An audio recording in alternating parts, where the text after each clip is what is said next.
So many cousins, ripe for the banging. Good morning, ladies and gentlemen. Welcome to the Pip-Bois. Grab your Nuka-Cola and let's get in there on the first episode of... I'm sorry about that. My voice is a little bit off. You had a bit of a frog in your throat there, buddy. I don't know what happened there. Whew. This was the old-timey talkie that I was just listening to. Welcome to this new podcast where we talk about... What is it that we talk about? Welcome to Pip-Bois. This is a podcast where we talk about primarily the Fallout show, but I want to leave it open-ended enough to where we could do stuff in the off-season, so I'm just going to say Fallout. Here in the beginning, we should probably also introduce ourselves. Oh, yeah, and it sounds like I'm about to have a whole lot of noises real fast. The garage door opening in the background. It's like, oh, sorry. There's just a sedan. And I'm Chris. And I am Michael, also known as Kitt. So people would call me Kitt. I don't think anybody's ever actually called me Michael. Mike, let's talk about Fallout. Oh, God. What have I done? No, so, yeah, we're here. We're a little bit late to watching the Fallout show, as you can probably tell when this is coming out. And we're probably recording this a few weeks out from when this is going out. So we are extremely late to the curve on the Fallout show. As of time of this being recorded, I think it's already been out for 2 or 3 weeks at this point. Has it been that long? I believe so. You know what? We should probably look at the date that it came out at. When was it released? I think it was April. It might have been over a month now. See, April 10th. Yeah, it's been over a month. Okay, cool. So we're both over a month to the curve here because we're currently recording this in like mid to late May, and this probably isn't going to go out until mid to late June. Yeah, we're a little bit behind the curve on this, but we've watched the show. We've got I have a lot of thoughts. I've written them down, physically written them down, which was my first mistake because my handwriting is terrible. My second mistake is that I was very hastily jotting these notes down, and I didn't put any context down on any of them. So I'm very much going to look forward to trying to decipher both my handwriting and my thought process as we discuss the episode.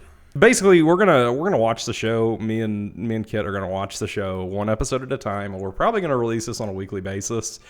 The joy of podcast magic is we might be waiting a week in between or watching these episodes. We might not be, but we're gonna watch these episodes one at a time.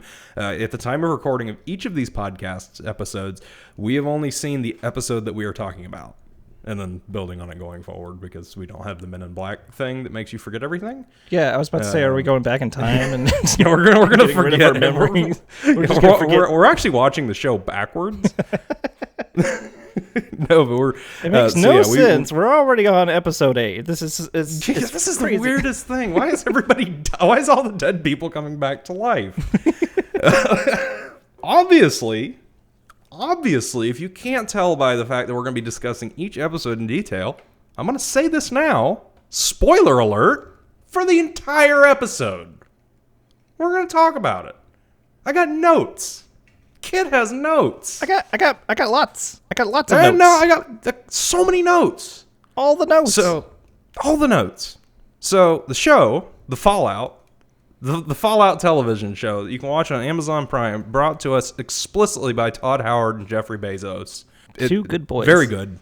Just initial off the bat, before we even get into it, very good, very excited as a longtime Fallout fan. I think both of us are very longtime Fallout fans. I'm a longtime Chris complaining about Fallout fan, so I mean... Yeah, that too. That's the thing. I'm not going to complain about it. I'm sure I'll find something to complain about at some point in the 8-episode run so far. Is it 8? Yeah, there's 8 episodes. 8 episodes, yeah. I'm sure I can find at least one thing to complain about, but...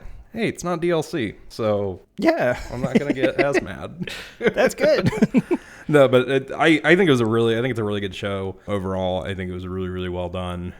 Yeah, I think they got the feel of Fallout perfectly with like the super dark moments and the super bright happy moments and I think the feel of the show is perfect. I think. Overall, at least episode 1. Well, yeah, I agree on that note. But one of the things that really got me is the absolute insane attention to detail in the show. Yes, because that is something that is so often missed in video game TV shows. And a lot of creative liberties are taken, I think, a lot of the time, especially for things like game mechanics. I think Fallout did an exceptionally good job of sticking to the actual canon, both for like the groups and people. I mean, there's no characters, at least so far, that we know of from the games in the show, but just watching it, the entire first episode, I was thinking, I would play the shit out of this if this was a video game. Like, if this was I could see this being a first level or first, a tutorial in Fallout. This is incredible. Yeah, it was really good. And with the detail thing, one of the things I heard from Todd Howard, he had like a little interview about the show. He was talking about see if we can get him on. Yeah, let's see. He's a good fan of us, I think. Yeah, Todd, come on down. Come Mr. be stuck on the internet Howard. with us. But one of the things that he was talking about was that he went to the set and there was like a stack of paper. And like on the front of the paper, it had all the stuff that somebody would see in the show, like something like that. But then he like moved the paper, and underneath it was like 10 other sheets of paper with more notes and stuff that would be like in the show, in the world. And so That's awesome. The paper's underneath the paper, so it's stuff that nobody's going to see. They even put in lore. Yeah, I mean, just taking time, especially, and we'll kind of walk through the episode here in a little bit. I just kind of want to get initial reactions out of the way. But later on in the episode, especially with a lot of the stuff with Brotherhood of Steel, and they did bring in some new, at least as far as I'm aware, some kind of new lore surrounding the Brotherhood of Steel, or at least a kind of different feel. And like I said, we'll talk about that a little bit later in the episode. Viewer attention is important. Mm-hmm. I know one of the things about lore, and it is I know that this show seems to be weirdly controversial with how they change the lore, even though every single game changes the lore a little bit too. I get the feeling a lot of that comes in the later episodes, because I've seen a lot, and that's kind of one of the benefits and the drawbacks of watching the show a month after it's come out, is there's been a lot of online buzz, and I haven't read into a lot of it, but there's stuff you see when you're online, and a lot of the stuff that I see takes place after Fallout New Vegas. And a lot of what I've seen is people questioning the canonization of a lot of stuff from Fallout New Vegas. And there's also some stuff that, I'll get into later in the episode, even from Fallout 4, that it was interestingly, I would say, canonized. That I'm interested to see how a lot of that stuff develops, but just what I really enjoyed, just kind of going back a little bit, talking about the attention to detail, is just the Brotherhood, all the Brotherhood of Steel scenes. You can look at the armor and the equipment and the clothing being worn, and it's game accurate, at least to Fallout 4, which is honestly my favorite iteration of the Brotherhood of Steel. I think, and I say this as a bad Fallout fan, I still have yet to play through all the way the original Fallouts, and I need to. But so I'm not exactly sure how lore accurate they are. I've only played the Bethesda versions. I really, really enjoyed the Fallout 4 iteration of Brotherhood of Steel. I'm really glad that they went with that iteration, and I think they did a really, really good job of showcasing that and having really good attention to detail toward the Fallout 4 version of the Brotherhood of Steel. Yeah, with some tweaks. The Brotherhood of Steel scenes are amazing, especially the suits. And fun fact about the suits, they're not CGI. They're actually suits that they put on people. And they did that because they were like, if we made CGI, it would not look right. I really, that version, that's one of the big reasons that Fallout 4 has my favorite version of the Brotherhood of Steel, is because of the power armor, because I think it is by far and away the best. I mean, it really, truly feels like power armor. You feel powerful. And that's what I really, really liked about it, because, Fallout 3, Fallout New Vegas, it's good armor, but it's armor. In Fallout 4, it's something entirely different. In it, the first time you jump off the top of the building in Fallout 4 and you superhero crash into the ground, it's like, holy shit. And, to see that on the screen in the show, it really conveys the sense of power and force behind that armor, which I really like. Well, speaking of lore, though, in Fallout 2, they actually destroyed the Brotherhood of Steel. So the fact that the Brotherhood of Steel is in any iteration after Fallout 2 is changing the lore, which is why I say that every iteration of Fallout changes the lore enough that it shouldn't matter. Yeah, I'm not mad about it, at least right now. I mean, there could be we'll something that happens. There could be something drastic that happens like 3 episodes in, and I'm like, what the fuck? But I mean, yeah, like you said, every iteration changes the Brotherhood of Steel a little bit. I've started playing. I mean, just lore in general. But talking about the Brotherhood of Steel while we're on that topic, I started playing Fallout 76 again recently. Oh, I'm sorry. Started really playing it for the first time. I played it very briefly when it came out. And I was really interested to see right away that, like, you step out the vault, and 10 minutes later, there's some Brotherhood of Steel dudes just chilling out in Appalachia. And that game's set, like, 20 years into the Fallout universe, so I was really, really interested to see that they were introduced in their kind of full capacity that early in the universe. Because, I mean, I know that they were, the lore-wise, because I looked this up earlier today because I was curious and bored at work. Lore-wise, the Brotherhood of Steel technically just barely predates the war, because the rebellion at Mariposa happened like 3 days before the bombs dropped in the canon, in the official canon, and all that stuff happens around the time the war happens.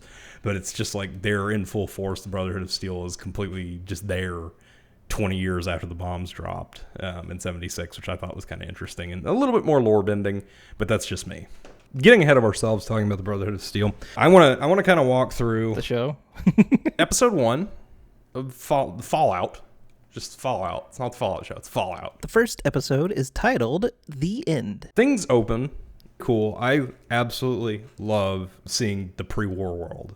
I don't think we got enough of it in Fallout 4, so I'm really glad we got more of it in the show, even if it was like a 10-minute segment. Yeah, I think it was really cool. Also, like the mother running around, turning off the TVs and stuff, trying to like hide what's going on in the actual world, which feels like exactly what we would be doing now. Is if we knew that like, oh, nukes might be coming, we would be going around like, oh, let's just have a birthday party and try to hide everything in the background. That was one of my favorite parts of the opening scene, is it kind of opens on a newscast, or I think it's a little bit into the show. It's not in the direct opening. It's like 5 or 6 minutes in. They're showing a newscast, and I think it's supposed to be a weather-man, and he starts reading the weather report, and he's like, you know what? We're gonna fucking die. Why am I doing this? Like, he just cuts the TV off. But I mean, it really does kind of help to convey that sense of chaos right before the war. Because, I remember the first time that I played through the Fallout series. I started with Fallout 3 way back when it came out. And I remember just thinking, like, these people were strangely prepared for a nuclear apocalypse. Like, it's not a bad thing, but they were strangely prepared for it. And just seeing those little glimpses and those little tidbits of how people were behaving in the days leading up to the war kind of drives home how serious shit was right before it went down. Yeah.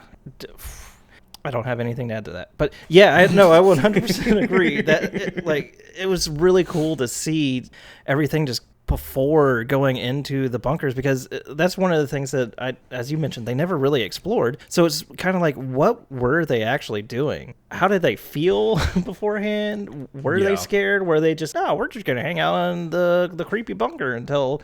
Yeah, because I always feel like, and this is coming from someone that didn't grow up during like the Cold War, but I always feel like, at least in our modern world, if something like that were to ever happen, I feel like it would just kind of come out of nowhere.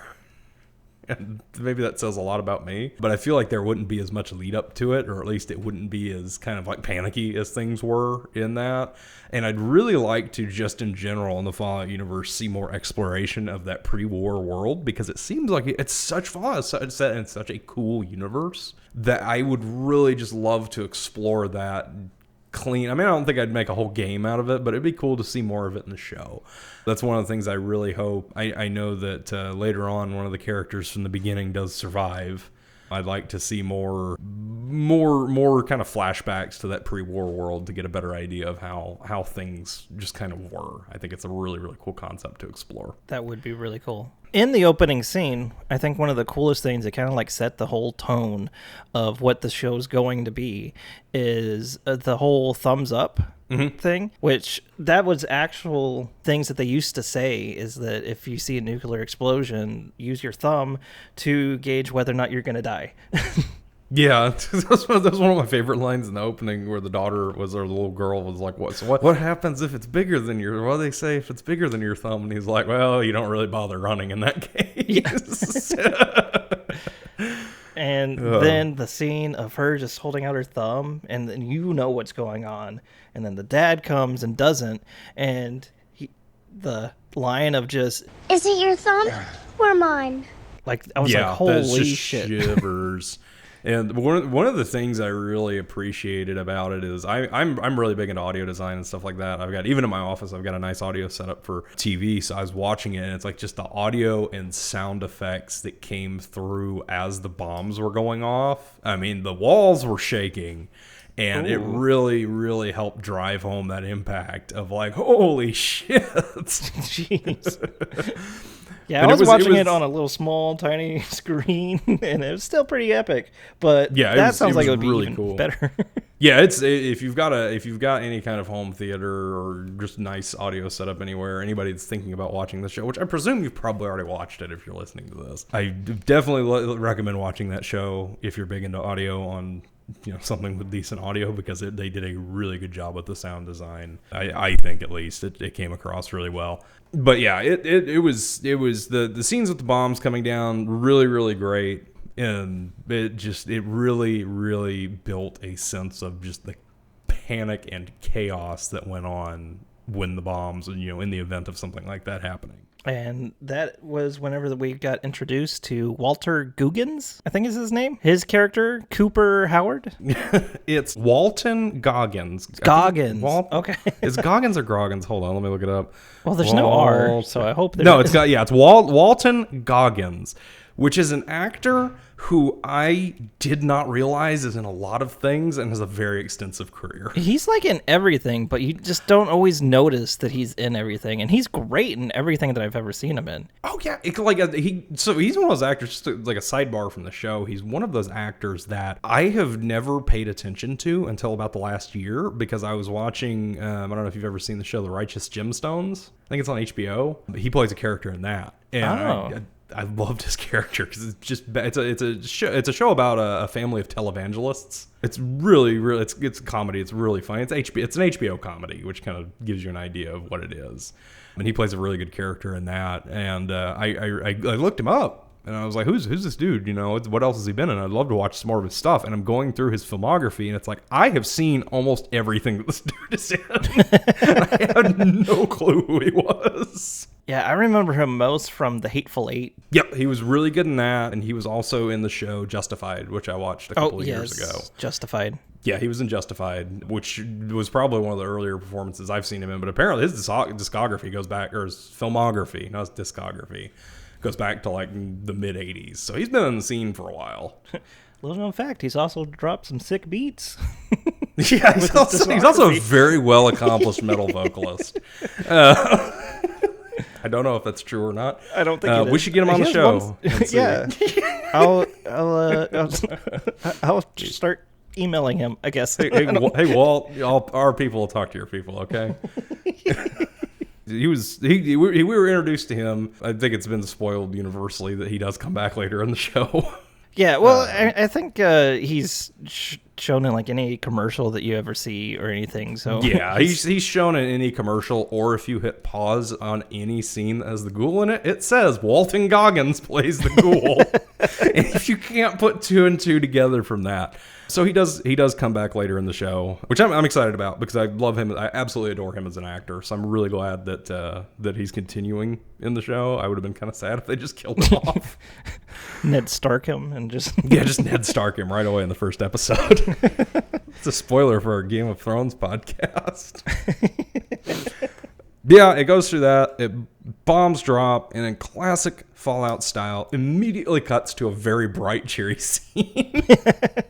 Which is what I was talking about earlier with the feel of the show, where you have those darks that are just super sad and gritty, and then it goes to super light, happy stuff instantly, and it blends perfectly. It's amazing. That is exactly what I would have wanted from a Fallout show, because, I mean, like you said, it absolutely kills. Just, one moment you're like, oh my God, and then the next you're laughing, which is, that's Fallout. That's Fallout at its core. So yeah, it cuts immediately to Ella, is her name? Ella Purnell? Is that, that's the name of the actor. Yeah, which is Lucy. Character. Lucy. Lucy. Okay, yeah, Yeah, so it goes to Lucy, and that feels 100% like character creation. Like she's going through the special. That was one of my favorite moments in the show, is them walking through the special and actually showing how it really works. Because I was so worried, because there's cool game mechanics like that and VATS where they actually apply it into like real settings. It's not just, here's all your points that you need to go through. They work it into the game, and I love that they kept that in the show. I didn't even realize that it was called special. Like, that's how special I am. I was just like, oh yeah, those are just the stats. And then I just kind of like read it, or like somebody mentioned it at one point, and I was like, what do you mean special? And then I looked at it, I was like, oh, son of a, that's what that means. Yeah, that was a really, really cool work in. And so basically she is going through and presenting her stuff to the board to see if she can have an exchange from the neighboring vault, which I thought was a really interesting idea for a vault. And that's one of my favorite parts, my many favorite parts of the Fallout universe, is the vaults are all special in their own little ways. Mm-hmm. Every one of them special, has some horrible kind of weird ways. Yeah, one special horrible ways, except for a handful of them. Ooh, my monitors just went blank. I hope it just went to sleep. Yes, it did. I heard a bzzz. Oh, God, please no. All the vaults have their own little quirks for the most part. There's a few of them that are control, but most of them have their own little quirks, and I believe it was Vault 33 and Vault 32. The idea is that they were built kind of next to each other, I guess. And they're like neighboring vaults that are connected? Yeah, they're neighboring vaults that are connected, but I believe they only open the vaults. I want to say they said tri-decade, so I think they only open the doors like once every 30 years. 3 years? It was 3 or 30. I remember they said there was a certain amount of time that they go between opening the vault doors. Yeah, and I think also Vault 31 is attached to those two. Is it? Because the dad comes from Vault 31. Oh, it might be. I didn't catch that part. It was whenever he was talking to her about the marriage. He said something about coming from Vault 31, and then he forgot completely about Vault 31. I completely forgot about that too. I just assumed it was the other vault number.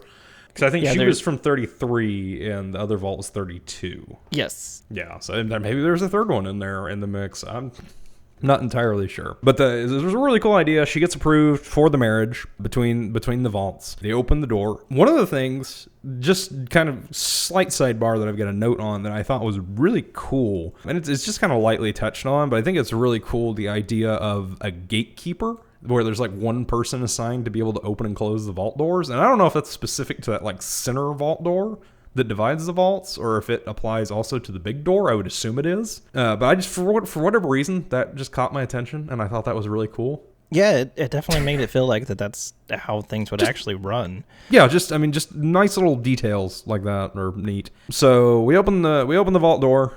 The two vaults converge. Everybody in Vault 32 is looking a little rough they've weathered. They're looking a little rough. We might want to mention why 32 was getting opened.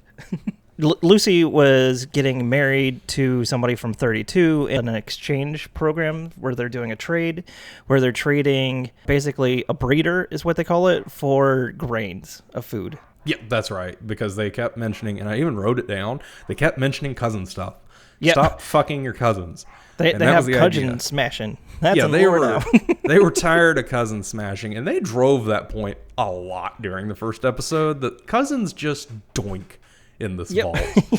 And I did caught my attention enough to write it down. I don't know if that's because I'm from the South or what, but it did catch my attention. But yeah, so presuming that part of the experiment here was probably somewhat limited bloodlines to an extent. I wouldn't guess it would be fully limited to like one family, but I'm assuming it was only a handful of families that went into this vault based on the amount that they mentioned cousin stuff. But yeah, she was getting married to one of the people from Vault 32. Fast forward, like I said, they open the door. The people from Vault 32 are looking a little bit rougher. There is a comment made by the overseer to the other overseer where he's like, yo, he didn't say that exactly, but he's like, yo, dog, doggy dog, my brother, my sister. I'm very sorry about the other Vault overseer. And she was like, yeah. They move on from there, have a very pretty wedding scene. I really liked the wedding scene for some reason. I just thought it was really cool the way they did the kind of projection screen and made it look like a little farm. Yeah, that projection screen is really cool. Farmhouse chic knows no bounds. It's everywhere. It's not just here. It's in Fallout too. But they go through the wedding, they dance, they have fun. I think from now on, whenever I go to something that is a wedding that is, farmhouse chic. So every wedding? Yeah, every wedding that I go to from now on, I'm going to call it in the South. I'm going to call it a Fallout theme. This is a Fallout show theme. It's a really nice Fallout show theme wedding. Yeah, I didn't know y'all were such big fans of the show. My sister-in-law is getting married in like 2 weeks, and I almost guarantee that's going to be her theme. I cannot wait to make a comment on that. It's like, oh, cool. Y'all even got the corn and everything. Guys, you're That's huge cool. Fallout fans. That's awesome. I'm wearing my Fallout onesie. What do you want? I go get it out of the truck. I got it in there. Let me go change real quick. I carry it around wherever I go. Just in case. So they head back to the apartment immediately. Within 30 seconds, I have it. I just have written down on my notepad, ass underlined. Because there's a scene just immediately, dude takes his pants off. Ass out. Fucking on the table. Just going at it. Not much more to say about that. They smash. They smashed. Like cousins. They're not cousins. They're done with cousins. This dude's a foreigner. Oh, right. They doink. They have fun. They have a great time. Dude gets up and wipes his dick off on the fucking the curtain, yeah. Which I thought was a really, really strange detail they decided to put in. I guess it was just to put in that he doesn't really care about the location. But there's like so many small details like that, like the girl holding the fork the wrong way. I'm sure that was it. And I didn't catch the fork, but it really irked me. Yeah, I was like, that's a good curtain. I don't care what savage you are. Walked up and rubbed his pecker all over that curtain. Not the worst thing that this dude does in the show, but it's still like, come on. It's up there though. It's in the top 3 worst things. It's definitely an odd thing. So during the fuck, there is a scene where there's a young gentleman. I don't know if he's been named or not. I'm really bad at names in shows. Norm goes to Vault 32. He sneaks in. Just gonna go check that out for a little bit. Lucy's brother. Just doot truffles on in there to the other vault, and he realizes everybody over there's dead. There's a lot of corpses in there, and all the grain is dead. Something might be going on. Bum bum bum. Bum bum bum. So at that point, pretty much all hell breaks loose. There is a twist immediately. Basically, the Vault 32 they're all dead. They were taken over by raiders. At this point, it is established that they are raiders because the other dude is very radioactive. And all hell breaks loose in the vault. There's fighting. These people obviously very not prepared to deal with wasteland raiders. This is a lot of death, a lot of blood. Enjoy some blood. It's always fun to watch. There's a tussle between Lucy and her new man. Mm-hmm. Not a great way to start out a marriage. Not gonna lie. Dick on the curtains, then the old rustle and tussle. Not great. Yeah, that's exactly how my marriage started. I mean... It's not what you want, and it can lead to some further marital problems. And spoiler alert, it does. It does lead to some trouble. He pulls out a knife, stabs Lucy, and just blood everywhere. She decides to go fucking ape shit and just smashes this dude's face in with a blender, which is very, very disturbing, but also really cool. And that was brutal. Yeah, it was really the gore in the show was way over the top than I thought it was going to be. I don't know why. I played the games. Yeah, the games do not. I mean, there's literally gore bags in the games where it's just hanging bags of intestines and shit, and people's limbs fly off. But I do agree. I don't know why, because I tend to gravitate toward these kinds of shows, but I'm always a little bit taken aback when there's that level of gore. I'm not like Same. I'm not like clutching my pearls like, oh no, I can't believe they showed that. It's always like, ooh, oh boy, that's a meat flap. Yeah, and I counted 2 eye stuff where somebody gets stabbed in the eye. Stuff. I think it was only 2. There might have been 3, but I think I was looking away at that point. But I think there was only 2.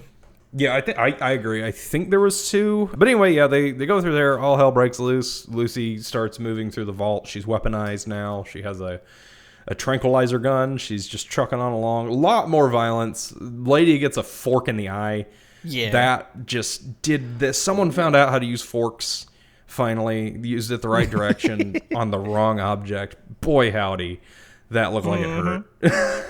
And then there was a dart in the eye, too. Yeah. Yeah, there was. Oh, I forgot about that. Oh, but God. before it got to that point, there is this guy named Zach Cherry. He's kind of the larger fella guy in the show with the fantastic beard. Okay, yeah. Yeah. I don't know what it is about him, but he has like the best lines I've ever seen. Like, he's just lucky with getting the one-liners. Because he's standing there and he's like telling like all this hell's breaking loose, and he goes, "Hey, put that jelly mold out of here!"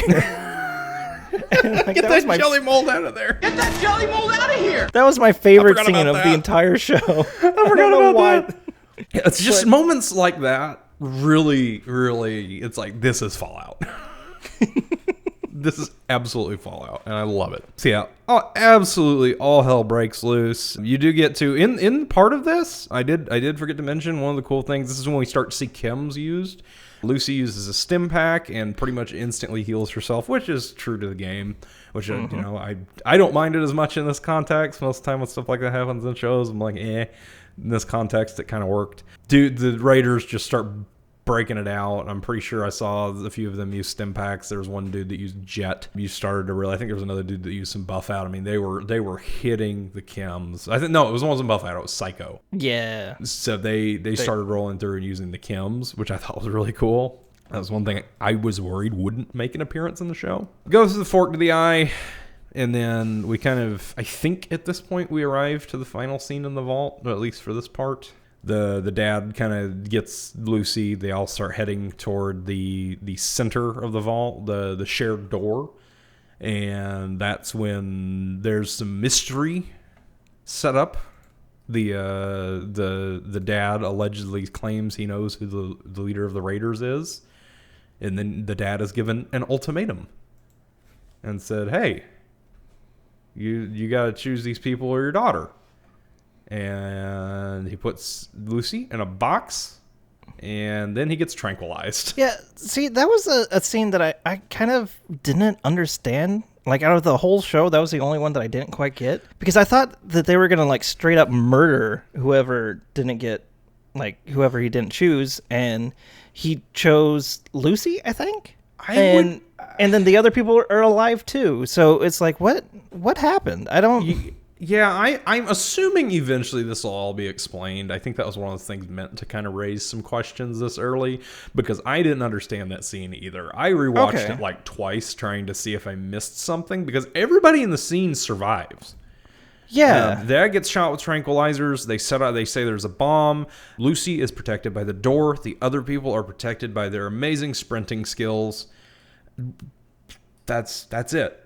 And that nobody dies that I'm aware of in that scene. And yeah, then we are on to the establishment of the aforementioned Brotherhood of Steel. The Brotherhood of Steel. It's a shift. I really enjoy, just in general in television, when they do this thing where they shift through and tell multiple stories. I presume, especially because I know that the Ghoul and Lucy meet based on the trailers that I've seen, I would presume eventually all these characters are going to meet up. They're going to link up. There's going to be a broad, overarching story. But I just really enjoy, for some reason, whenever shows do this, where there's like, here's multiple stories going on. Here's more things for you to keep track of in your little peanut brain. I really like it whenever shows do it. I find that I am terrible whenever books do it. Yeah, I'm not as big of a reader at all. because I have a short attention span. So I have a very hard time paying attention to books in general. But yeah, I seem to remember when I was more into books, it was a little bit more difficult to keep track of. But I think it's too because books are usually a little bit more fleshed out. At least in terms of, I mean, there's more going on, I feel like. So there's a little bit more to pay attention also, to. with books, whenever it's like a book on tape, and you have like one person reading the female side and then one person reading the male side, the shift and whoever's reading it, it's just kind of like, it's jarring. And so it kind of like, with my ADHD brain, just immediately throws me out of it whenever it's somebody else reading. And so I was like, I'm so used to the other person. Now I have to stop. I like that you called it a book on tape, like you have a cassette tape and not an audio book. Well, back in the Fallout universe, there was no audio books. It's a book on tape. Holotapes. Oh. God. So we were... So the Brotherhood of Steel. So the Brotherhood of Steel. Brotherhood of Steel gets established. There's not a ton that goes on. Not quite as eventful as the Vault, which I kind of liked. It was a nice shift. There was a lot going on. There's a lot to pay attention to in the Vault. Just kind of establishes. It opens up with Maximus, whose name I remember very pristinely for some reason. I couldn't remember Lucy's name until now. But it kind of establishes Maximus as the character who we're going to follow. He is at this point an initiate in the Brotherhood of Steel, so he's not formally in the Brotherhood of Steel. It just kind of goes and shows some of the training stuff that they do, which I thought was really cool. It was really kind of a relaxed view and look that you really don't get when you play the games, to just kind of explore what it's like to just be in the Brotherhood of Steel. Also kind of opens and establishes, the power armor, the scene when they first show off the knights in power armor and the Thunderbirds land, and they're just walking out of the smoke. Awesome. Yeah. One of the things I never realized before is that they had the different ranks that they did. Like, I knew there were squires and knights, and then paladins, I think, is after knight. I think. I can't remember the exact and like they have like order. the certain ranking order where you have to follow the rank. So like a paladin can't tell a squire what to do. A paladin has to tell a knight, and the knight has to tell the squire, I think. Let me see. Hold on. Let me pull it up in the official Fallout wiki. I didn't realize that aspirant was... Yeah, so aspirant, that's something I think that was kind of more established in Fallout 4, and this is kind of more... The Fallout 4 Brotherhood of Steel is what the show leans into with a few things. So it looks like... Here, I'm just going to look... before I get lost on it, I believe the order that it goes in for like the dudes in the power armor is... It looks like Initiate, Knight, Paladin, and then Elder. So that's the order that they go in, and then all the little peons and stuff below. But yeah, aspirants are just kind of people that are associated with the Brotherhood of Steel. They're not actually in it. I think I actually got it backwards when I said it earlier. Maximus, when his scenes open, is an aspirant. He's not formally in the Brotherhood of Steel. He just really wants to be. That's kind of the grunts that get a lot of the stuff done, the day-to-day stuff done. So that was neat. You kind of get to see a little bit of that. Like I said, power armor, just there. It's awesome. It's badass. It's everything I wanted it to be in a live action show. I really like it. At one point during these scenes, they show off a suit. They kind of show off like the power armor maintenance bay, I guess. And it's got like the true to game, like the way it's hooked up in the little power armor shackles, whatever it is that they use to work on it. I thought that was a really cool detail. Which goes back to the detail in the show. This is made by people who love the game. Oh, absolutely. I keep going back and comparing this to the Halo show because that's the only recent show that I've watched. I know that I've heard really good things about the Last of Us show. I haven't watched it, and I also haven't played the game, so I can't comment on it. The Last of Us show is really, really good, too. I've heard excellent things about it. I really want to watch it. But I keep going back to the Halo show because it's a huge, huge whole, like going way, way, way back to Halo 1. I've been a Halo fan forever. I was very disappointed by that show for every reason. I love the Fallout show because there was no attention to detail. Yeah, it's like the Halo show was made by people who hate the game, and the Fallout show was made by people who loved the game. A lot of the issues I think that stemmed from the Halo show, this is a very common thing that happens when people try to take video games and move them to other entertainment mediums, is the people that are making these shows, these movies, these Really, those are the two big ones. The books are normally pretty good. But these shows and these movies, they take these properties and they go, I'm better than video games. I can tell a better story than a video game can. And then that's how you wind up with Master Cheeks. But I mean, and with Fallout, they clearly looked at it and said, this is a kick-ass universe. Let's build a story in that. And I think Fallout lends itself a little bit more to that. It definitely does in a sense of, with every game, there's completely new characters. There's a little bit of overlap in some games, but for the most part, it's completely new characters. The main character is completely new. They have never existed in the lore until now. You're never picking up with Halo and a show called Halo. People are going to go, what does Halo mean? Well, who's the only person that's been to Halo? Master Chief. That's the story you want to tell. So I can kind of a little bit see where the Halo show went wrong. I think it could have been a lot better, but the attention to detail and the focus on the universe and the want to make the show that is based in the universe and not, I can make something better than this dumb video game. I think that went a long way. So anyway, I want to back up just a little bit because I'm looking at my notes now because I got off on a tangent and I keep forgetting I have notes. I'm not used to being this prepared. But one of the things way back at the beginning of this particular part of the episode when they introduce the Brotherhood of Steel, they also bring in what I'm assuming, and it might be established later in the show that it's not what I think it is, but they bring in the Prydwen. And the Prydwen was in Fallout 4. This show takes place, I believe, not long after Fallout 4. And it's mentioned by a few people, not the Capital Wasteland, the Commonwealth Wasteland, during the Brotherhood of Steel scenes, which leads me to believe that this is the Prydwen, which makes me wonder, that means basically that they have definitely, at least with the show, canonized the Brotherhood of Steel ending. Because I believe that's the only one that doesn't end with the Prydwen being blown up.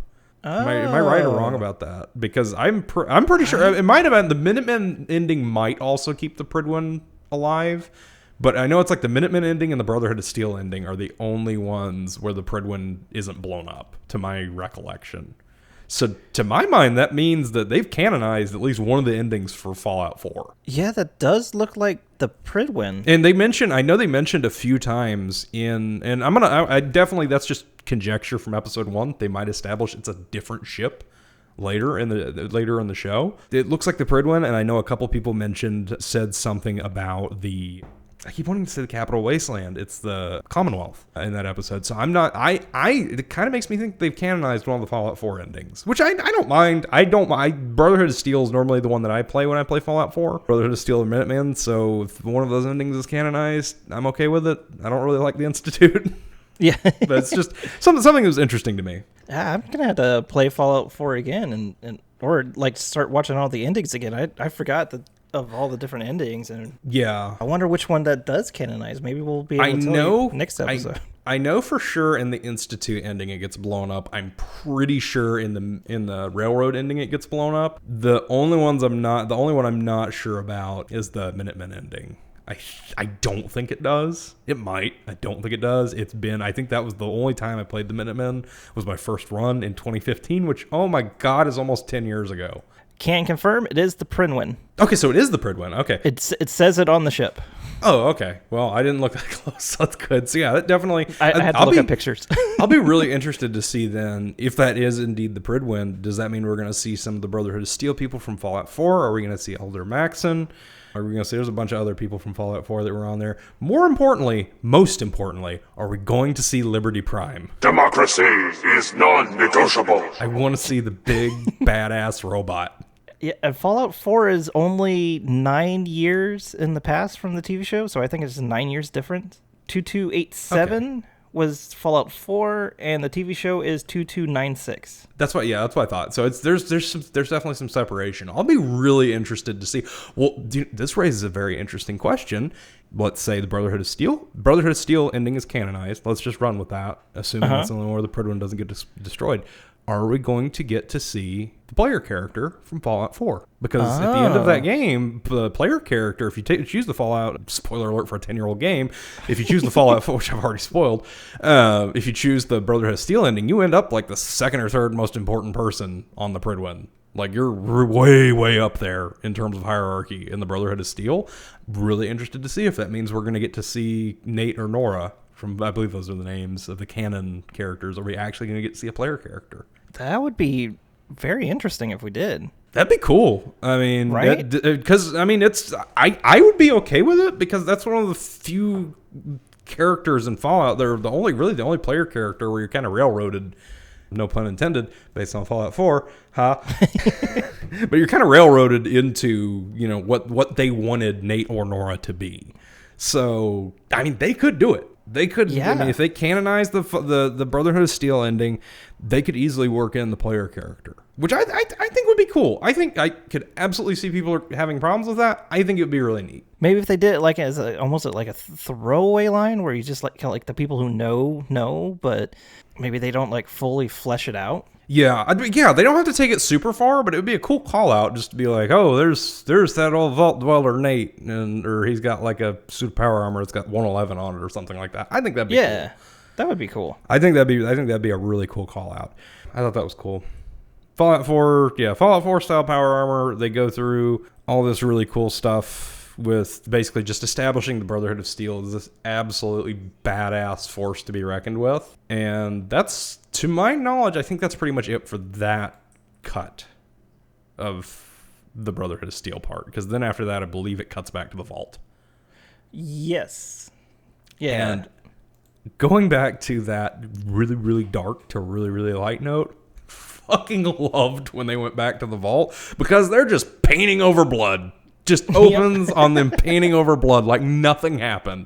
Dude's taking out a blood-stained poster, putting up a nice clean new one. Like it literally that scene opens on this like alarm clock flappy thing where it like rotates over from good night to good morning. And it's like the good night side stained in blood, and then it flips over to the good morning side, and then it immediately cuts to people just painting over blood, which I thought was hilarious. Vault's getting cleaned up. Lucy, just for some reason, you know, we're sticking with the theme of going to find someone in your family, which seems to permeate the Fallout universe. She decides that she's going to go find her dad, which is understandable.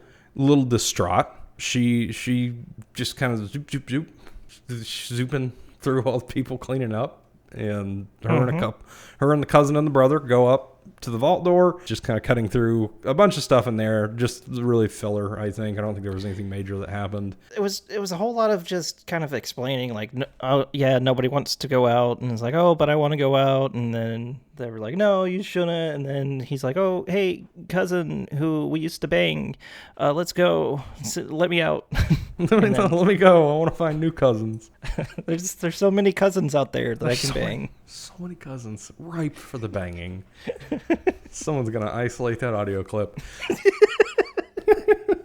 So they go up. The cousin doesn't want her to go because A, cousin loving, and B, because it's a really dumb idea. So she just tranquilizes him, which I didn't catch the part where she was tranquilizing him. I looked at the screens. I looked away for a minute, and I looked up at the screen, happened. And I thought she was just like making out with him on the floor. I didn't realize what happened either. I was just like, what's going on? I was caught off guard. She says at some point later, like a few minutes later, like, oh, it's okay, he's tranquilized or something like that. Out of this whole first episode, this section was definitely the section where like the first part of the section I thought was really cool, but then it felt like it dragged a little bit, I guess, and so I kind of got bored just for a little bit, and so I was like, oh, I'm gonna do other stuff while I... Yeah, that's kind of the way I was. I was also doing it in the background. I was watching it in the background and doing some work stuff, so it was okay. It was really, really cool, I thought, to see, you know, the vault door opens. Definitely did the cool thing where, oh, it's so bright outside, which is, again, attention to detail. If you've lived your entire life underground, your eyes are going to have a hard time seeing sunlight for the first time. It's very bright. They open the door. She walks out. Some people come up and go, what are you doing? Don't do that. And then the door closes before anybody can do anything about it. Really cool to see the first step out of the vault. I thought it was really cool. She steps out into kind of like this destroyed building. There's skeletons on the ground. There's some petrified bodies. Just really, really interesting kind of establishment of what is going on. She walks out onto kind of this cliff that overlooks what I'm assuming would be the Santa Monica Pier, because I think the show's set, that vault is set in Southern California. But she sets out, she walks out, there's a pier with an old Ferris wheel on it. You're in the real world now, baby. The petrified bodies, that was from the explosion, right? Was that what it was supposed to be? Or? I would assume so, that those were just bodies that got... Which is another detail that you usually don't see in the Fallout games itself, that was actually in the show that was kind of cool, is that if those were from the explosion, it shows all the people that didn't make it to the vaults who were trying to get in there, because everybody was trying to get into the vault. They did it a little bit in Fallout 4. It wasn't That's true. as much as I would have liked to see, because when you go into the vault in Fallout 4, there's all those people standing outside like, let me in. And when you leave it for the first time, there's a few skeletons outside of it. But I agree. I think the show did a really, really good job of establishing like there were people that wanted in there when these bombs went down. I thought that was really cool. So yeah, she comes out, 2024, it's okay to come out. She came out, not out of the closet, probably. And then we're back to the Brotherhood of Steel at this point, which is fine because it starts getting interesting at the Brotherhood of Steel at this point. There's another character whose name I forget, because I would forget my own name if it wasn't written on my driver's license. He goes to stick his foot in a boot. I think, wasn't it a she? I don't know. I think a they? Yeah, I honestly don't know. I think I heard he, she, they, them referred to as a he at one point. Oh, okay. I'm not entirely sure. I'm going to go with them until further notice. I feel like that's safer. I don't want to misgender anybody. Yeah. There's another character just screaming, pulls foot out of boot, just blood everywhere. Again, gore. Another one of those moments where I was like, oh, and then I remembered what I was watching. Yeah. So the reason why they were putting why this is significant in the first place is that they were chosen to actually be a squire. Oh yeah, that's right. We left that out of the earlier part. Yeah, this person, the most androgynous person in the world, was chosen to be a squire. And there's one scene in the previous Brotherhood of Steel where our boy Maximus really isn't taking it well, for understandable reasons. He gets a little mad. He beats up a toilet, and I think that's when it comes back to the vault. Yeah, he's like, fuck this tire toilet, which is another thing, a weird attention to detail thing. Full of shit. Yeah, it was a toilet made out of a tire, which makes sense. They were also like really high. You would have to like climb up really far. Well, I mean, dudes in power armor, they're a little tall. Oh, that's true. How do you let's break for a moment. Well, I think that was the first time the power armor actually went there, because that was the first time they seen the power armor, I thought. It might have been part of it, but like, how do you shit in power armor? Do you just get out of it and drop a deuce? Do you think there's a hatch? Do you think there's a system that sucks the shit away? Yeah, maybe it's like an enema. You just like stick something in there. You get an ass catheter. God. Asking the real questions here on Pip-Bois, the real lore questions. We're a very serious lore podcast. Yeah, they need to flesh out the shitting mechanics of... If I don't see someone in power armor take a shit by the end of this show, God help me, Todd Howard. Todd Howard, these are the important things. This is attention to detail. They can get out of the suit. That's an option. But we just need to know. Yeah, I mean, I'm sure the actual lore answer is it takes 30 seconds to get. I'm assuming that in the show it's similar to Fallout 4, where you just like hit a button and the back explodes and you're out. The back explodes and you shit everywhere. everywhere. Explodes before your back explodes. Don't know for sure, but that's questions for later in the show that will hopefully be answered. Maximus has a really, really bad time after the most androgynous person in the world gets just absolutely destroyed by the largest razor blade in the world. How do you not see that? That laser blade was chunky. It like took out 90% of the shoe. It was so big. It was huge. Yeah, it was comically massive, this razor blade. Should have noticed it. Probably, I mean, I say that. If something was in my shoe and I was just waking up, I probably wouldn't notice.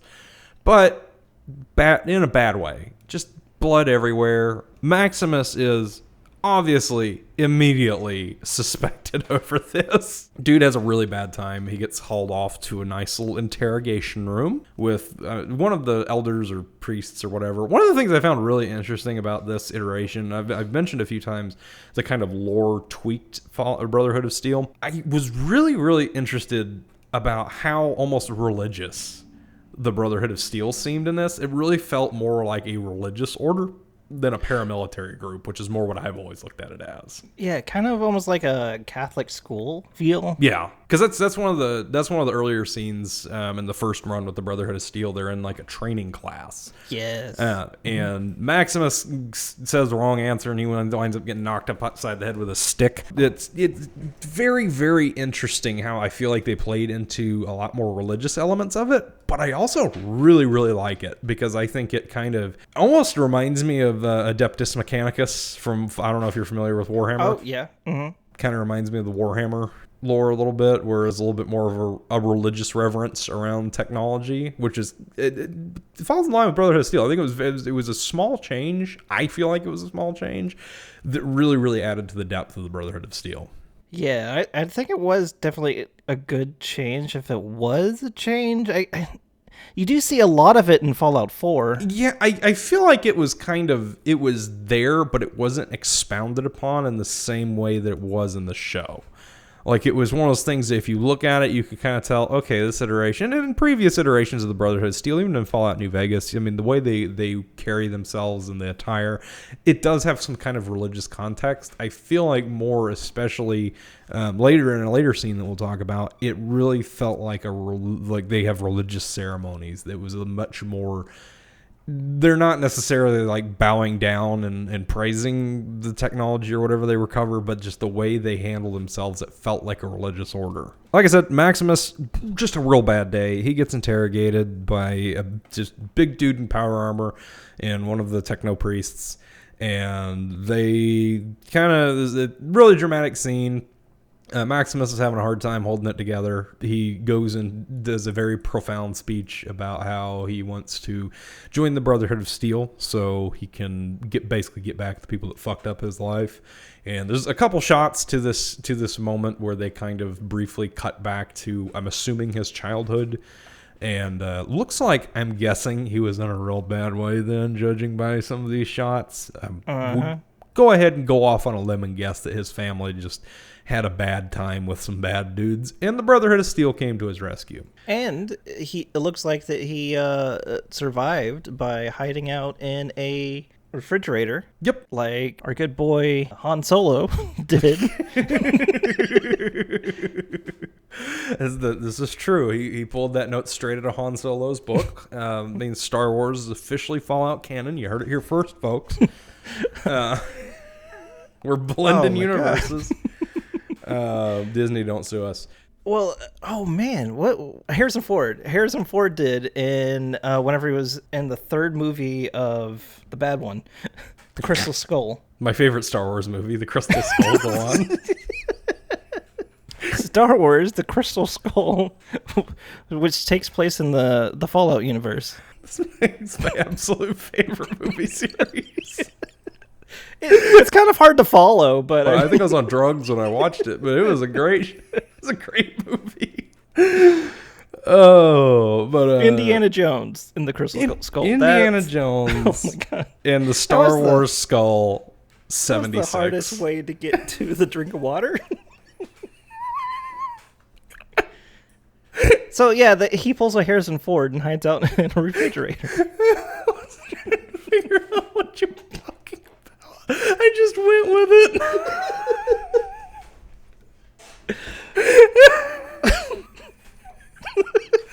Oh, you said Star Wars, and I was like, I don't remember Harrison Ford going into... I don't remember a refrigerator in Star Wars, period. And I don't ever remember Harrison Ford going into a refrigerator. Maybe he's talking about when he got frozen. I'll just go with it and see where this leads. You know, Blade Runner. Oh, God. Or Han Solo. Yeah, my favorite Blade Runner character, Han Jones. Oh. Anyway. So the kid is having a bad day. Yeah, but we get to the interrogation. Han Solo makes it out of the interrogation alive. In Fallout Wars, Jones, Return of the Crystal Skull. He gets out of the interrogation. He is now offered the spot of the most androgynous person in the world. Not to be the most androgynous person in the world, but to become a squire. Which is a very big moment, obviously, in the show. He has a nice little heartfelt moment with the most androgynous person in the world, where they're like, I don't think you did it. I told him you didn't do it. I might have gotten that one out of order, but at some point... It was close enough. One of those events happens, and there's another event in some order where he is officially entered into the Brotherhood of Steel. I thought this scene was cool as shit, where there's like a ceremony, and dude gets branded with the back of the power armor hand. I thought that was really cool. I don't know why that's something that happens in media. I just think is neat. Getting branded? Yeah, just getting. It's something I want to do, but when shows do that, I don't know why. It always seems cool. It's not something I ever want to see on like repeat for every show. But whenever it happens, it's like, oh, shit's getting real. Oh, they're doing this voluntarily. That means that they're totally into it. They're getting into it. So yeah, I thought that was neat. And I think it was branded in the shape of a T, which was for Titus, which was the knight's might have name? been. I just assumed it was a T because the power armor is like T65B or whatever. Oh, I thought it was for the name of the knight, because I think it was Titus was the name of the knight. It could well be. I'm not entirely sure, but it was cool. He gets branded basically like back of the dude's hand. He's just holding it over the fire because he's in power armors and he's a badass, and he holds it over and he goes on the back of his neck, which I feel like of all the places to get branded, the back of your neck is probably not the nicest, but but he's super happy because he's in the Brotherhood of Steel now. I thought it was really, really humorous seeing him just jogging with this massive bag behind his knight. Yeah. Because he's now a squire. It's established. This is a theme that has now been recurred, or I guess this is a plot point that is established at this point, that they are going to hunt down, I believe, someone that is wanted by the Enclave. It's a dude and a dog. I think it was a member in the Enclave. It might have been. Yeah, it might have been a member in the Enclave, which is cool. That's neat. The Enclave gets mentioned. I'll be interested to see how the Enclave gets fleshed out in here, because there's some crazy motherfuckers. Mm-hmm. There's some wild shit that goes on with them. Yeah, they're off to go find this dude, and that's that. We then go to the last scene of the movie. I think, we go to the last scene. It felt like a movie. These episodes are all an hour long. Don't get me wrong. I love the show. I absolutely adore it. I don't like when shows are an hour long. I will endure it because I love the show, but it's always like 45 minutes is so digestible. I digest almost all of my media in bulk. I never sit down and watch one episode like this, so it doesn't make any goddamn difference. Yeah. But it's always like I'm going to sit here and watch 6 of these episodes at once, but give me a break every 45 minutes. But no, yeah, we head into the last scene of the show. I thought it was really, really cool because they open on a scene, dude standing there, goes, do, and he's like, I'm guarding this building. And then he gets pegged in the side of the head with a baby's leg off a doll, and he dies. And that just brought joy to my heart. The Junker is one of my favorite weapons in Fallout 4. And the fact that they brought it into the show and actually used it, awesome, right? And they didn't pay. My favorite part about that is usually when something like that happens in a show, they're like, oh, this is the Junker, or whatever. Absolutely nobody said anything about it. Nobody said a goddamn word about it. And they just they were like, on. Yeah, this is normal. Yeah, like this is perfectly normal, which it is. It is. It's not like that happens in the games either, but it's just funny to me that they just shot the dude in the side of the head with a leg, and we're just like, okay, So they go into this building, and they're kind of like, we're here to find this dude. He's a ghoul, and he's gonna help us because my granddaddy worked with him. They kind of go back and forth a little bit about. Is he feral? Is he not feral? They bring out a chicken. Apparently feral ghouls just love chickens. I can see why. Chickens are nice. Chickens are the best poultry. That's our official stance on chickens. Yep. Chickens are Yep. nice. Chickens are 100% the nicest. They are. That is the official Pip-Bois stuck on the internet stance on chickens. You heard it here first. A lot of kind of tension and mystery. They dig up this casket, and Walton Goggins is back, except he's very, very just ghoul now. Ghouls are progressively getting smoother with every iteration of the Fallout universe. Right. I saw a post on Reddit when the first trailer dropped for the show that was like, "What's up with the yassification of ghouls?" Soon they're going to just be like a weird plastic thing and like smoothest ghoul ever. I get it from a perspective of like makeup and having to apply that. I'm assuming several days in a row wouldn't be great to add something that looked like, someone got their face smashed in with a tire, like the old ghouls do. But like in the games, I thought Fallout 4's ghouls were kind of meh.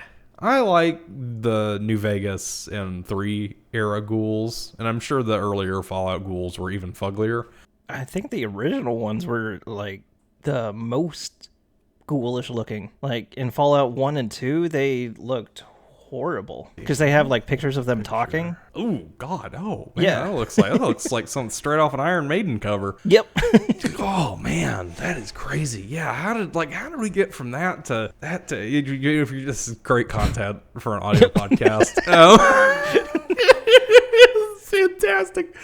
This is fantastic. It's actually there's a picture. We can put this in like the link dump or whatever. But I've actually found a picture on here. I'll post it in chat. That is a comparison of the Fallout show, and you can Google this if you're listening along at home, which I assume you are. But it's a comparison of a Fallout 1 ghoul to the ghoul, and it is it's like. What? This dude just doesn't have a nose. This is a dude with a sunburn and no nose versus what looks like Eddie circa 1980 on an Iron Maiden album cover. One of them is smashable, and then the other one is Walton Goggins. One of these, I wish was my cousin. But no, it's I think that ghouls are progressively getting smoother, and I think that's a big problem that we need to address. I completely understand it for the show. I want to go back to seeing some fugly ghouls in the games, Right? which I mean, there's mods to make that happen, so it doesn't bother me that much. But I can't mod a show. Yeah, let's mod the show. Yeah, when's mod support coming out for the show? But yeah, Walton Goggins is back. Weirdest name for a dude, by the way. That's a real name. That dude is named. I'm assuming that's his real name. I know people. I can't imagine choosing that name and going Walton Goggins. That's what I want people to call me. Everyone's gonna call me Walter Grogan, which is what I called him for a very long time. His middle name is Sanders. Walton Sanders Goggins. What? Fuck. Hey, guess where he's from? Where's he from? Alabama. Is he from? He's got a good Southern accent. Seems Yeah, like it a all very makes nice sense. guy. Yeah. Sounds very, very nice dude. Don't know what he's doing with the name there. Yeah, he should really look on that on himself. What was on Mama his name. Goggins thinking? It's like, our last name's Goggins. We're already screwed. Let's go with Walton. That's a great name. Let's pick the most Alabama name I could possibly think of. I do want to preface that. Dude's a great actor. Dumb name. He's a great actor. He's a phenomenal actor. Very accomplished, great actor. Love his performance in the show and everything that I've ever seen him in. But anyway, so he gets dug up, and he's just kind of pissed off to be alive. It's kind of established that I didn't really grasp, and I might need to rewatch the scene again. I didn't really grasp the situation that he was in entirely, because it was kind of implied that someone was keeping him in this casket for some reason. And For, like, body parts? Yeah, for like body parts, and he had some IVs going into it. I'm assuming it was like rad away, which doesn't make sense for a ghoul. I didn't really understand why he was there. That just might be something I need to rewatch the scene for to understand. Maybe they'll expand it a little bit more, but no, I agree with you. To me, it didn't really make a whole lot of sense either. Yeah. It seemed to be like they were saying for like they keep him here for spare body parts or Yeah. something. But whenever he came out, he looked like he was full. Yeah. But do ghouls heal? They're not like Wolverine where they grow parts back, right? I would assume not. Because, and I mean, it's like, why would you want ghoul parts? Because I'm assuming that's got to be a little yucky. Right? Well, he is pretty smooth, so it might not be that bad. Yeah, because it's like, I would think, well, maybe it's for another ghoul, but like, if the ghouls regenerate parts, then why does he need the parts from the ghoul? And if you're putting these in people, aren't they gonna get kind of mushy? I don't know. That's one of those things I felt like watching it, and like I said, I might have to watch it again. It's one of those things I felt like watching. I really hope they establish more on and later in the show, and I'm assuming they will. Because, he was being kept there against his will. Didn't really seem like a big fan of that, so I'm assuming whoever's keeping him there for parts is gonna come trying to find him. It's he's just kind of pissed off, though, understandably so. If I was drug out of a casket and interrogated and told that I need to come help on a mission, I would be kind of upset. It's another iteration of our friend from the Enclave. These people who dug him up say they need to go find this dude from the Enclave. They say this dude from the Enclave is in California, which is where the ghoul... I can't remember the name of the character that he's supposed to be. But I guess that's where... Walter? Walter the ghoul. Mr. Cooper. Cooper. Cooper Howard. Yeah, Cooper Howard. So that's where Cooper's from. It's kind of established in the first episode. He gets kind of pissed off, like, why do you know I'm from California? It's obviously based on that. I would assume that they are not in California anymore, Dorothy. Don't know where they're at. Would presume that they're about to have, I know based on the trailers, that the Ghoul and Lucy meet up. I believe Lucy is also in California from some context clues I have gathered. So I'm assuming there's going to be an epic road trip montage at some point of this dude just booking it up cross country.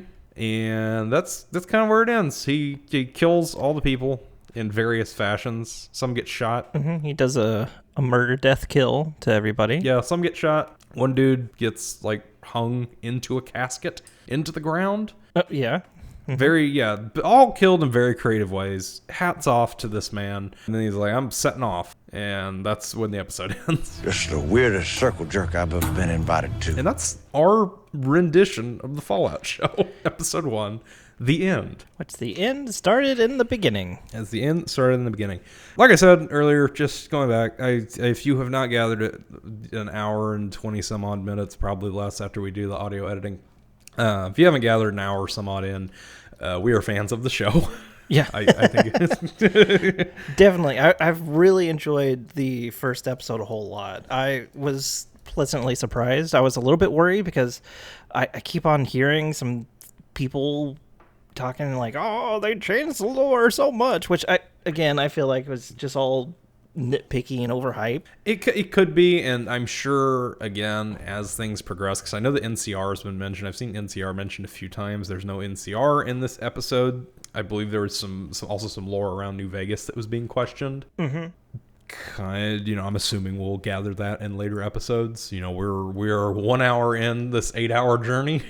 So there's definitely time for more to change. But I'm with you. I'm very, very pleasantly surprised. I didn't expect this to be good.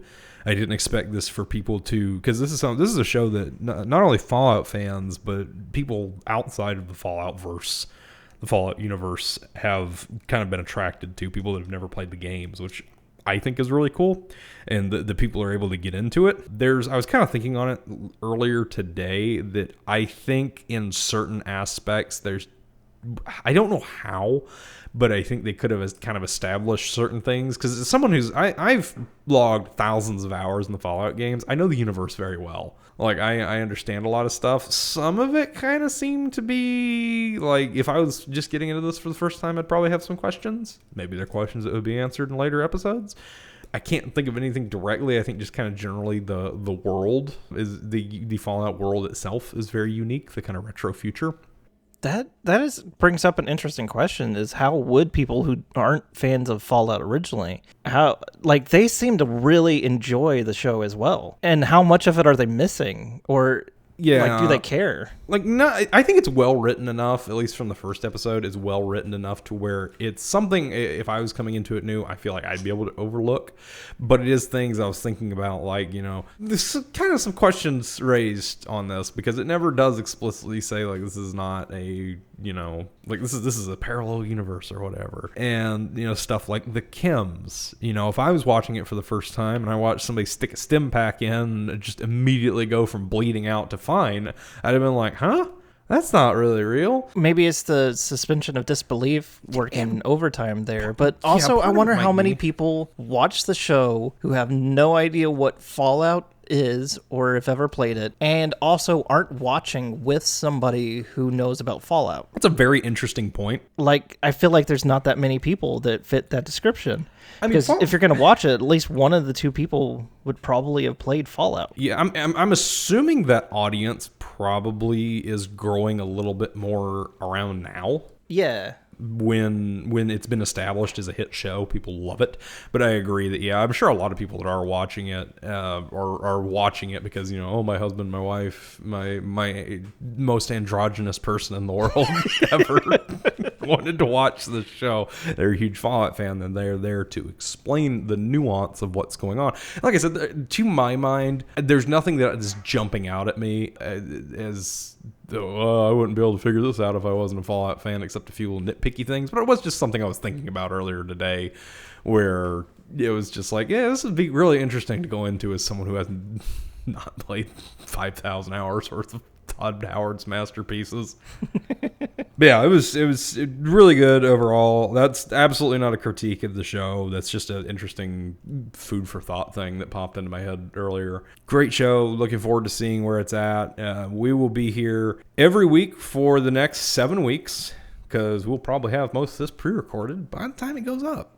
We'll be here every week for the next 7 weeks to go through the show. If you enjoyed this, definitely let us know.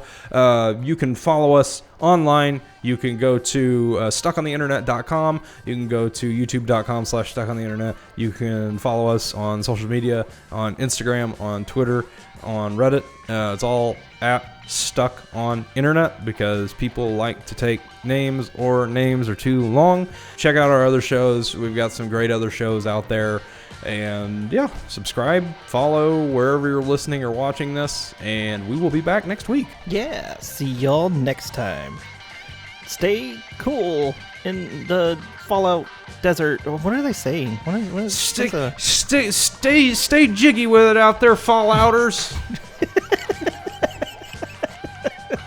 Wastelanders? Is that a thing they say? I don't know. Stay jiggy with it out there, Crystal Scholars.